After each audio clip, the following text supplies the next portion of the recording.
Well, today's development is the culmination of months of turmoil in Korean politics. At the heart of the drama lies the close friendship between President Park, who took office in 2013, and a woman named Choi Soon-sil. Ms. Choi is accused of using her presidential connections to pressure companies to give millions of dollars in donations to foundations she controlled. She is now on trial. In December, Parliament voted to impeach President Park, with the final decision moving to the Constitutional Court. In February, Samsung boss J.Y. Lee became embroiled in the scandal. He was arrested and accused of making donations to Ms. Choi in return for political favours. His trial started yesterday. And so today comes the final episode. The Constitutional Court rules to uphold the impeachment, and President Park is ousted from power.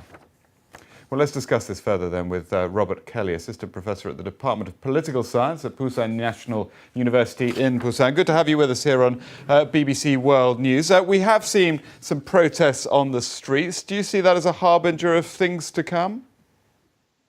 No, not really. The polling data has been running pretty strongly against President Park for a while.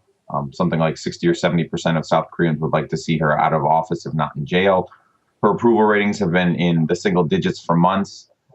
There's pretty strong national consensus that she should no longer be president. What you're seeing on the streets now really are the diehards, people who see in her father, who they see as bringing Korea out of poverty into modernization and development. These are diehards. I would imagine within a week this will be over on the streets.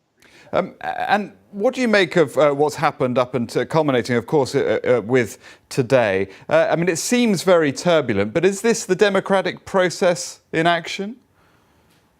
I think so. I'm actually quite proud of the Koreans. I don't mean to sound condescending, but I've been living here for 10 years. This is probably the best day I've actually lived here. I'm actually quite impressed at how they've done this.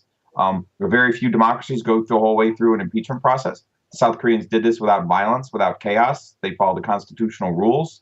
Nobody's been killed. There's been no coup. This didn't turn into Arab Spring. That's a huge achievement for democracy, right? And the system continues to roll on as expected. There will be election within 60 days. No, I would argue that this is a triumph of democracy. Scandals happen all the time. The question is, how do democracies respond to those scandals? And what will it mean for the wider region? I think one of your children has just walked in. I mean, shifting sands in the region. Do you think relations with the North may change? I would be surprised if they do.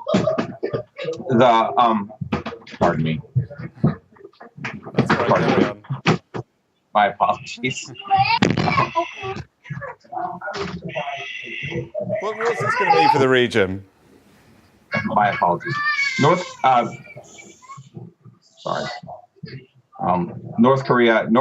South Korea's policy choices on North Korea have been severely limited in the last 6 months to a year because of North Korea's behavior. Most recently, the use of VX gas in the airport in Malaysia. That indicates that North Korea really doesn't follow global norms in any kind of way. That's a weapon of mass destruction. If it had slipped out onto a plane or something like that, it would have been a genuine catastrophe. North Korea has continued to use missiles and continue to deploy missiles and develop nuclear weapons. All of those things threaten South Korea and China and Japan. I would be very surprised if this gives us the left any leeway to run into a new sort of sunshine policy or new toleration of North Korea.